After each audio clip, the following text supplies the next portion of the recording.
we'll just talk about what stands out the most to us. And honestly, if the whole recording was like 25 minutes for this one, that would be great. Yeah, we're dreaming. You're listening to a mostly harmless cutaway. Mostly harmless. Mostly harmless? Oh, come. I think that's pretty good coverage for a disintegrated pile of rubble.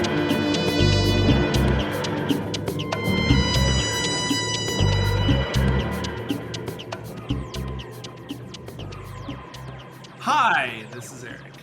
This is Josh.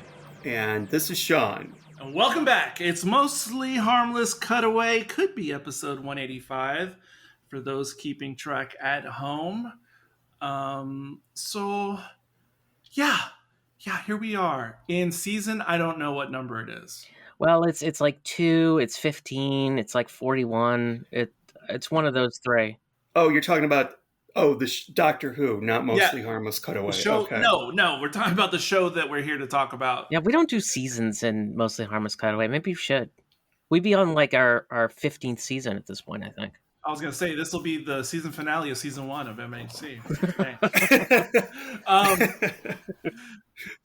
No, but of course, the first episode, because we don't count the Christmas special, because that wouldn't make sense. First episode of the season is and or was The Robot Revolution. Starring Ncuti Gatwa and Vashna Narada, I think. No. Don't you dare, because every time the credits come up, my head always says Vashna Narada every single time. And that feels somehow derogatory.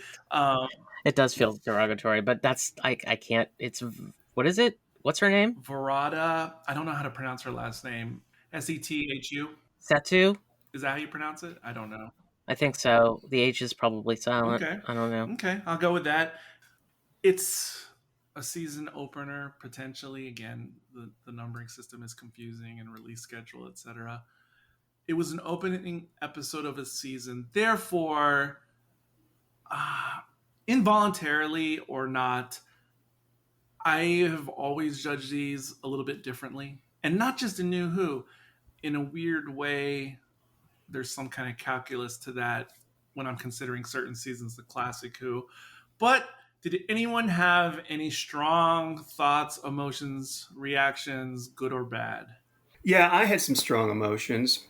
I thought this was the stupidest thing I've seen since Space Babies. I honestly don't know how this person writes for television sometimes. Now, stick a pin in that, because we'll get back to that. Okay, I was going to say. Okay, but I hated this.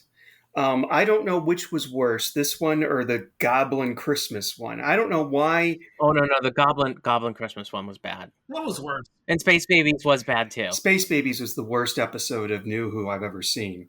And maybe the worst episode of Doctor Who ever.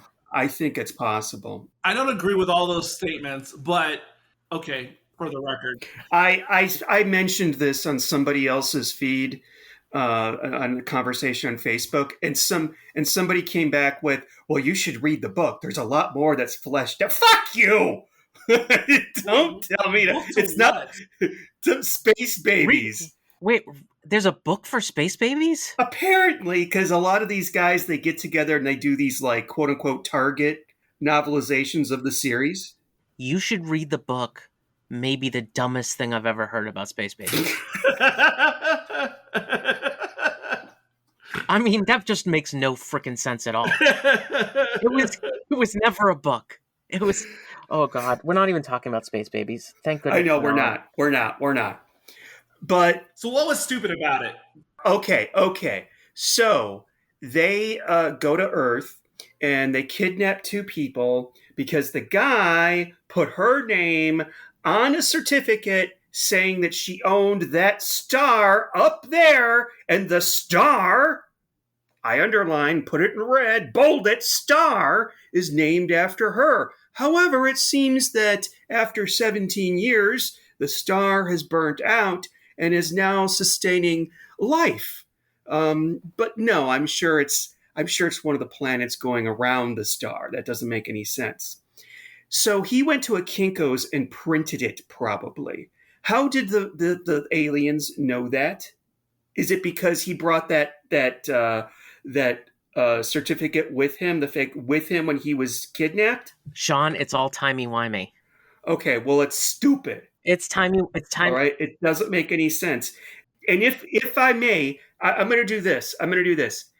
Replace the robots with like those. I don't know. Replace the robots with guards from Vengeance on Varos, and you would have a story that is very akin to a boring piece of classic Doctor Who. I'm not saying Vengeance on Varos is boring, but there's a lot of stuff in classic Doctor Who where you've got one planet, two different societies, they're at war together or they're scared of each other or whatever.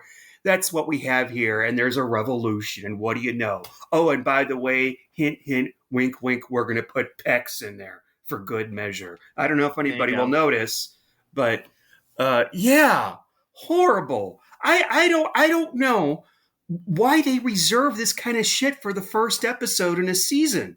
It's because they usually put the worst one first. Yeah, that kind of weirdly makes sense to me. But wait, what did you say about Pex?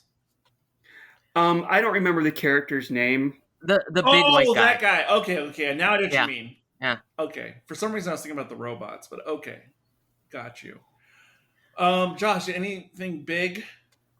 So can I just address some of what Sean said? Because you're allowed to. First of all, I agree. The concept, the way he got around that concept and how stupid it is by saying that somehow, some way, that certificate got back up there before they went and kidnapped her. Right. Okay? Now, a certificate, and what the Brits call a diploma, by the way. A diploma is what they call it. This, maybe you guys can help me, Eric. Maybe you can help me on this. That's not a diploma. Okay, a diploma is what you get when you graduate something. I've got one on the wall right here. That's a certificate that you buy for $49.99 at a local store, and basically that certain companies make a living off of doing that. Right. I remember when it was big in the 90s. It was big, but the concept of that being how somebody could tell who the queen is supposed to be, all of that is just a little bit too timey-wimey for me. It's not even possible. How would they know that it's on planet Earth? Well, because of the guy. The guy, I guess they abducted him first before any of this happened. But how did they see? The thing is, they did abduct him first, and this is how he gets around this, is that they abducted him, but before they took her, because she mentioned his name. So this, if Stephen Moffat wrote this, we'd all be like, what is he trying to accomplish here? Oh, I feel the same way. I mean, it was timey-wimey in a way that you could only go circular logic on how it works in time. And then we have the Doctor sitting there for 6 effing months. Okay? He can't get his TARDIS back because the robots have taken it away. How many times has his TARDIS been taken away? 1 million times? And he can't get it? His first thought is he's going to wait the 6 months out? It's just it's a goddamn. That's what he did in Marco Polo. It really was. You know what? Marco Polo made a lot more sense. No, okay. Now this is weird. I mean, the conversation, because first of all, I almost feel like I'm being forced to defend this episode when in no way, shape, or manner do I want to defend this episode. But at the same time, my other takeaway just from listening to both of you so far is that weirdly, to me, from my perspective, both of you took this episode way seriously than I did. Because I'm obviously... You're right. We shouldn't take any of this seriously. You're right. Because I'm obviously aware of all the things you guys pointed out. And then at the same time, most of it I could explain away in my head, with relativity and time dilation, the fourth dimension. Even though I could do that, that's irrelevant because I didn't even really care anyway. I mean, and not to make it sound like I'm a bad fan right now, even though it probably sounds like it, because I've generally enjoyed since RTD has returned. It's not been amazing, must-see TV, but it's been okay, broadly speaking for me. but I don't. What I've had this laissez-faire attitude towards Doctor Who since RTD came back, and because of that, I feel shielded by a lot of these types of things that come up week to week because I am not taking the show seriously in that kind of way, and I haven't been in a long time. But maybe it's just Okay, so wait. Can we take one step back really quick? sure, Okay, so they get him before her, right? right? And as a result of getting him before her, they actually changed him into this AI robot thingy like 5 minutes before she arrived. Like, I'm just like, In her time, but it's been so much longer in the time of the planet. so when they captured her, like, was that was 6 months after they captured him? No. He was there way before. That's when the Doctor got there. But the guy who got turned to an AI was there long before the Doctor ever got there. Wait a minute. So what they said was because when she was in the rocket, headed up there, Right. the reason why they got him was because she mentioned his name. Yeah, she was screaming it. She was screaming Remember, she mentioned his name. She screamed his name. You should go get this guy now. Right. Okay, now I got Now, it. Yeah. and then they got him. Yes. Yeah. But okay. How does this work? There was some kind of time crack. Yes, That's what got that's her it. kidnapped. She mentioned his name. Okay, they went and got him. But when they plucked him out 10 years earlier in her time frame. Okay, so they're time travelers. Yeah. They're not time travelers. They're going through these cracks, and they're not consistent where they pop out. Was there a crack in the wall? No, there wasn't a crack in the wall. What the fuck fever dream episode I'm just were saying, you watching there? Yeah, Seriously, I understood seriously. what they Like, said, I but mean- I'm not taking it seriously. Did you feel something? He doctor even asked, did you feel something weird happening? Right. That's what she was traveling Yeah. from her. She was traveling from the regular world dilation to the, because this robot planet, when you're there, time goes by. I mean, what feels like regular time on the robot planet is an incredible amount of time in our world or the rest of the universe. So that was her like going through that little boundary. But Okay. I mean, relativity says that would be the case. However, if you're localized to it, it's correct. not. Please. Her feeling was just when she was passing through from one to the other. I have watched this twice and I never got that, but that's probably By the way, that is one full time more than I've seen it. So. Well, I also could never finish it sober, so that may be why But again, I didn't pick this up. This stuff is all preposterous. I can't even believe we're discussing it. But Oh, I'm never going to argue the validity of science in Doctor Who. Please, it was all please. preposterous. But I No, just let no, it but at least float they can over me. I try. let it float over me.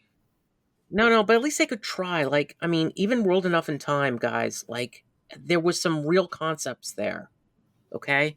Some real concepts about being near a black hole and what it does from, you know, how gravity, will slow down time for people in different spots of that, how close you are to the black hole. Like, that stuff is really good because there's a little of science in that. But this one, it's almost like he used time to make up a story that didn't make any possible sense from Right. from any perspective. I mean, and she didn't seem to all that panicked on her way up, did she? I mean, she basically said to Mrs. Flood, "Hey, I'm being abducted by aliens. Can you just let somebody know?" Again, this is the new Who Doctor Who universe. Like this is par for the course. And then Mrs. Flood looks at the camera and says, "You didn't see me here. I didn't even know. You didn't see me." Again, You didn't see me here.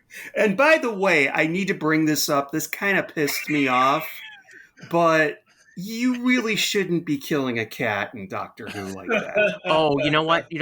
That's why I didn't decide to watch it again. I cannot watch that shit. I cannot. I had the Mandela effect with it, also known as the Texas Chainsaw effect, where I thought they showed a cat and then cut it so you saw the live cat and then cut it so then you see the outline of the dead cat.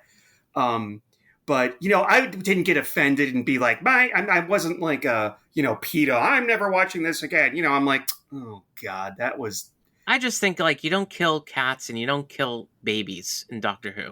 Yeah, I agree. Don't kill dogs. Don't kill cats and don't kill babies. Okay? They've killed dogs, haven't they? K9. I don't think so. No. I don't. No, Sean. They have not. They have not killed dogs. They have Mark not. of the He killed a dog in Mark of the Ronnie. Did he? Mm-hmm. The Master. I don't remember that. Yeah, I Then again, I've blocked out the entire of Colin Baker's entire existence. Wow. And I think there may have been another classic Who where a dog bit it. All right. Well, you're gonna have to find that for me Okay. because I don't have any memory. Oh, you know what? You might be right. Image of the Fendal, maybe. Yeah, that's it. Yes. That might be it. That might be the only one. Oh no. There's one more. I'm so glad we started talking about this. There's one more. In Robot, a dog got killed. You don't see it, but you hear it. That's right. You don't see it, but you hear I find a mention in Happiness Patrol. The villain is... Oh, Fifi. Yeah, exactly. Fifi. Yeah, Fifi, but she doesn't count as a dog. Yeah, it was a puppet. Yeah, she doesn't. Fifi doesn't count as a dog. She counts as some... Oh, she's another robot dog. No, horrendous, like, creature. Oh, okay. This is great. This is the best part of talking about this. Anyway, real quick, because you guys had many more thoughts about this one than I. Because again, first episode, I'm not judging it that much. Yes, it's timey-wimey in the worst possible way. And I just let that all, like, I have like a duck's back and all the water just rolls right off. All the nonsense. Honestly, my only biggest problem, I just didn't like the way the robots looked. I don't generally in New Who like all the costumes or whatever they are that look oversized and big. Like the Sabine, the guns were ridiculous. And like all these oversized things. The weird face thing, whatever, or emoji face, but it made me think of that Moffat episode years ago when they went to that planet. That was Moffat, right? Yeah, that was emojis. The emojis. Yeah, and I was like, okay, I guess. So I just really didn't care about the robots. Like if the robots, and I'm not saying one for one replicas, but if they had looked something more like the robots from Robots of Death, and I'm not saying they needed to look like Terracotta Warriors or Asian inspired, but I mean just something a little bit more menacing, and just not so big and hulking, because they reminded me of the robots at the beginning of The Sixth Sense, the scene with Luke Perry. Sixth Sense, Luke Perry? No, shit, The Fifth Element. Jesus! Sean, are you sure it wasn't the fourth dimension or the third Reich? Are you sure it wasn't that? I was like, what is he talking about? Oh, I just had a senior moment. You got that Alzheimer's disease. Oh. No, but okay. Yes. Fifth Element. Yes, I agree. Oh my gosh, what is happening? That was Luke. It was Luke Perry, not Jason Priestley, right? Was it? I get them mixed up too. Well, it definitely wasn't Jason Priestley. He was not. Luke Perry's the cuter one. R.I.P. R.I.P. Okay. I honestly, you guys have said more than I wanted to say. Well, wait. I actually have a couple more things. All right, because I got to ask about something. Every ninth word. What'd you guys think of that? Oh, I kind of like that because I found myself counting the words too. But like, why would you create robots that? That's Hear every ninth word. There was some hokey explanation, and again, it was like the time explanation stuff for me. Like it's ludicrous. Yeah, you just not the singing vehicle ludicrous. Yeah, but... it made sense. Yes, for those who don't know, Josh has a penchant for 2000s rap. It's a penchant. His DJ moniker is DJ Mayonnaise. But anyway, it isn't. It's Two Live Jew. That's my. Oh, jeez. I used to have their album. Two Live Jew. That's a real thing. Yeah, it's an actual. That's a real thing. Oi, it's so humid. Oi, and my cousins and I made a music video for it. And if you ever want to see it, you can come over. Oh, it's not on Not YouTube, making Sean. it up. No, I don't know how to put it on YouTube. Not making it up, but one of my favorite punk albums in high school days was, the name of the album is White Trash, Two Hebes and a Bean, which is also the working title for this podcast. But anyway. I think you should change the name now. And I didn't make that up. That's a real album, and I used to own it on CD. But anyway. Oh, wait a minute. Guys, did Ncuti cry in this episode? Oh, yes, he did. Just checking. Okay. Okay. The only other things I said, okay, because it's the first episode, because it's introducing a new companion, that's mostly what I was focused on, is what is her character going to be like? Yeah, let's talk about her. What is their relationship like? And it's obvious she has this, like, what do you want to call it? Bitchy. Yeah, but that's not as descriptive enough for me. Really bitchy. No, she has this thing where, like, you're not going to tell me what to do. Ugh. You know, I can make my own decisions. I don't Feminism. necessarily need a protector. Yeah, but even feminism, that's like a sloppy adjective. Feminism. But she has this independent, let's call it the Sarah Jane thing. No, I'm just kidding. I'm not going to call it that. Yeah, please do not. Do not even, those words should not come. Or Liz Sladen. Not Liz Sladen, I'm sorry. Elizabeth. What was her last name? Sladen. No, the companion, the first one with Liz Shaw. Liz Shaw, that's it. It was the 70s. Little green men. 2020s. No, Little green definitely men. had that. But okay, even though she wore those characteristics on her sleeve without question in this story, the only reason it didn't bother me that much was because I was assuming, okay, I shouldn't assume, but still I was assuming, okay, this is who she is now, but I'm assuming she's not going to stay like this. Like her character will develop in some way. Her relationship with the doctor. I don't know. She's going to be Tegan. She's going to be Tegan. I mean, RTD came out and said this is a very unusual companion that he has now. Something we've never, ever done before except in 1981. Jesus fucking Christ. All right? Why do you read what he says? I didn't read it. I saw it. But, like, I mean, this is essentially what Tegan was. Like, bring me home, bring me home, bring me home, bring me home. So it's not unusual, but, like... Not unusual to be loved by anybody else. I found her character to be, like, not overly realistic to start. Like, I would think you'd be pretty frightened if a frickin' robot comes through your wall and, like, takes out your door and part of the wall and then kills the cat. I think you'd be pretty, not upset, but scared. Yeah. And she wasn't. I absolutely agree. She wasn't scared at all. It was like, I mean, they could explain this later. They could say that she's a Ronnie or something like everybody else thinks. But, because they always do. Every female actor on Doctor Who they think is a Ronnie. So, like, but at the same time, like, you know, the whole thing around being on the planet, it's like, her attitude just was off. Like, not realistic at all. As if she'd been there before, or done this before. Uh-oh. Well, there is something about her character with that, so it seems. But we don't know yet. She's the Ronnie, Eric. Clearly. Not that, but I can't remember if it was even in this episode or the next, where, you know, the doctor mentions he's sort of met her before. I literally can't remember which episode they mentioned that in, this one or the next one. But anyway, I'm really ready for Unit of Measure. Oh, you know what? I am too. Let's do it. No. But I was just going to say, like I said, this 100% feels like a first episode of a season, especially under RTD.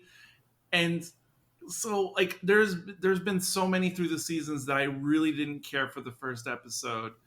At the time when they were new, and so this felt like that in so many ways, and so I didn't ponder on this too much. I think that the one exception may be the 11th Hour. I never even really loved Rose all that much. Well, the 11th Hour was Stephen Moffat. Yeah, this is a whole different ballgame. But like Partners in Crime, yeah, that's true. I was so not a fan the first time I saw it. Smith and Jones, not really a fan. New Earth. Yeah. Not that much of a fan the first time. Side note, I've been rewatching all of these over the course of the last 12 months or so. Good Lord. And maybe it's because I have this new battered fan syndrome that I have now. That when I watched Partners in Crime for the first time in a long time, and Voyage of the Damned for the first time in at least a decade, because I have this new withered fan armor, those episodes didn't actually bother me now. But again, it's because I'm like a post-trauma survivor or something. I was just kind of like, okay. And I was actually able to enjoy those episodes for other reasons because whatever. But anyway, So I didn't like her. I didn't like her that much here. I thought she was annoying. Didn't like her that much here, but I could see that I could like her in the future. Yeah, well, that's because you're an optimistic person. Am I? Okay. Well, maybe. I'll take it if it's because true. if you were just to take this as this is your introduction to this person who either broke the heart of this guy who apparently, oh God, the war on white people continues. White men specifically continues. I'm giving it an extra half star for that. Yeah, I mean, it just again, so like it's always a white guy. You know, he was a geek. He was a gamer. He was. It was like Can we talk? I mean, the boyfriend. Are we? Yeah. Are we letting that go as just silly and just? Oh, I hardly was paying attention. Hey, she's the one who chose him. I mean, before any of this craziness happened. She chose him. That's the funny thing. And you know what? Getting your girlfriend like a star or something is kind of nice. And she kept it after all those years. That's too true. Sean, I mean, if this thing was such a stupid thing, I mean, it would be gone. It wouldn't have been framed. Mm-hmm. Just the explanation around this is, and how that particular certificate or diploma or whatever the Brits want to call it, just all of that seems so rudimentary and boring and terrible. So, but the thing is the character in the opening scene, he's portrayed as kind of pathetic and nerdy. You know, you don't want him to die. You don't want him to turn out to be evil or anything like that. But Johnny had a girlfriend. I mean, until he didn't, and he joined the planet of the incels. Yeah, that's the magic word of the day, isn't it? Incel. He's an incel. No, forget about Robot Revolution. Planet of the Incels would have been such a better. Okay, so is that our unit measure, incel, or is it going to be something I else? actually did my Jimmy Carr laugh. Yeah, you know what, Eric? I mean, yeah, you think I'm... How many gift diplomas out of... is that our unit measure, gift diplomas? You think I'm picking on something that shouldn't be picked on? No. Okay, just saying, like, it's part of the whole show. No, I don't think that at all. Planet of the Incels. Anyway. It'll never heal if you do keep on picking it. I don't know. All right, I give it 2. No. I give it 1. 1 diploma, 1 certificate. Sir. I was going to give it 1. But I gave it 1. So. Especially when you gave it 2. But now when you give it 1, it's tempting to give it like half. But I'm going to stick to 1. I think Josh and I are on the same page. This is crap. This is for 6-year-olds. I think I'm on the same page as y'all. It's just I'm so much more jaded and desensitized. No, wait a minute. We're jaded. You're desensitized. Okay. Okay. I'll accept that. I'm gonna give it 2.5. You guys talked me down from 3, I suppose. But again, I don't feel guilty whether I give it a 3, a 2.5, or a 1. So I mean, you have to be 6 to think that this is really good television. Yeah. I mean, and that's... Be sick, you said? 6 years old. Oh, 6. 6. Okay. I thought you said sick. I said moose, you imbecile.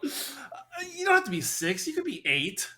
Maybe 8. Yeah, maybe 8. Yeah, I'll accept that. I'll accept that criticism of the age I selected. But, I mean, even when I was... How old when I was watching McCoy's for the first time? I was like 12-ish or something when I was watching the McCoy era. And, those seemed hokey at the time.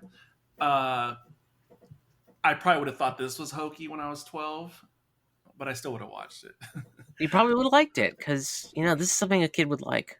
Yeah, I would have loved this. As a kid? Yeah. As a kid? Yeah, as a kid. And again, so that's where talking about Doctor Who as a middle-aged man just feels a little off. That's true. Because it's really not for me anyway. But that's when we get to the next episode, which can we get there? Yeah, let's get there. But we got to close out this show. So stay tuned for more rollicking and frolicking in the new season of Doctor Who, season 2, whatever it is. Season 15, season 41. Closing out the show today, this is Eric. This is Josh. This is Sean. And until next time... Even if you have a certificate or a diploma saying you own a star, and robots come to get you... Don't panic.